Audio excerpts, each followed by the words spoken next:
Jahon Sog'liqni saqlash tashkiloti 80% va 85%gacha homiladorlarda homiladorlik normal deb atadi.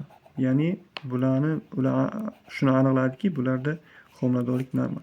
Ya'ni 100% emas, 85%gacha. Qolgan 20% patologiya bilan ketishini aytdi. Bu patologiyalar akusherlik yoki perinatal asoratlar bilan ketishini aytdi.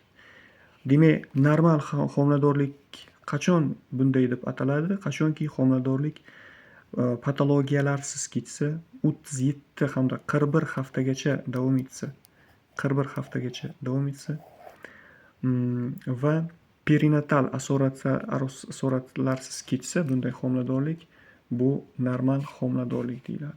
Undan tashqari genetik patologiyasi bo'lmasa, genetik patologiya ya'ni UZIda hamda analizlarda umuman patologiya aniqlanmasa, genetik patologiyalar, nuqsonlar chiqmasa, aniqlanmasa, demak bu homiladorlik normal homiladorlik deb ataladi.